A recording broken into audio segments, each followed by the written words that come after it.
Le Lab, c'est un lieu de création artistique pour les jeunes de 16 à 30 ans.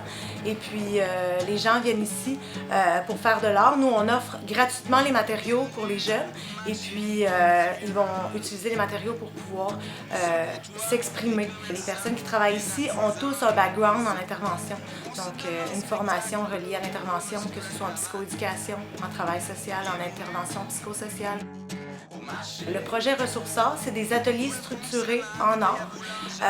Et puis l'objectif du projet, c'est de créer 6 toiles géantes sous systèmes différents reliés à la santé mentale.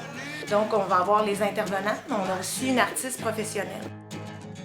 Moi, mon rôle ici, c'est vraiment de guider les jeunes dans le processus plus artistique. Dans le fond, oui, on va prendre part aux conversations, tout ça par rapport au thème de la santé mentale, mais moi, mon but, c'est de guider ces jeunes-là pour qu'ils travaillent bien ensemble, puis pour que ça crée des œuvres qui sont cohérentes ensemble, puis que ça suive dans une certaine forme artistique. Dans le fond, notre objectif, c'était de s'asseoir autour d'une table pour pouvoir parler de santé mentale.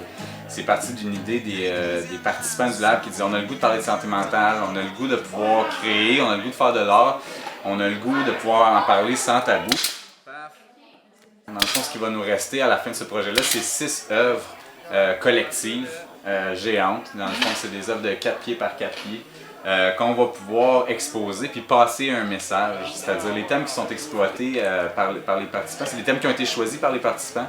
Et puis, on va pouvoir lancer un message à la communauté, de dire, regardez, la santé mentale, ça existe, ça touche tout le monde. C'est important de s'asseoir, d'en parler sans tabou, puis de savoir qu'il y a des ressources qui existent dans le milieu, puis il va rester une trace de ce travail-là, puis un message qu'on va pouvoir continuer de perpétuer à travers un vernissage qu'on va faire à la fin du projet. Je pense que c'est important de nommer que c'est un projet qui reste ouvert dans le sens où c'est pas parce qu'on n'est pas là dès le départ que les participants ne peuvent pas s'impliquer ou arriver spontanément. C'est tous les mercredis soirs, fait que s'il y a des gens qui entendent ça et qui se disent moi ça me vient me toucher, j'aimerais ça participer, mais c'est ouvert, c'est ouvert à tout le monde, puis tout le monde peut venir ajouter son grain de sel. On connaît tous quelqu'un qui a eu des défis à un moment donné, où on fait tous des choses au quotidien pour préserver notre état de santé mentale. C'est pour ça qu'on voulait un groupe ouvert avec des gens qui viennent apporter leur grain de sel, d'autres gens qui quittent, d'autres gens. On voulait que ce soit vraiment ouvert à tout le monde.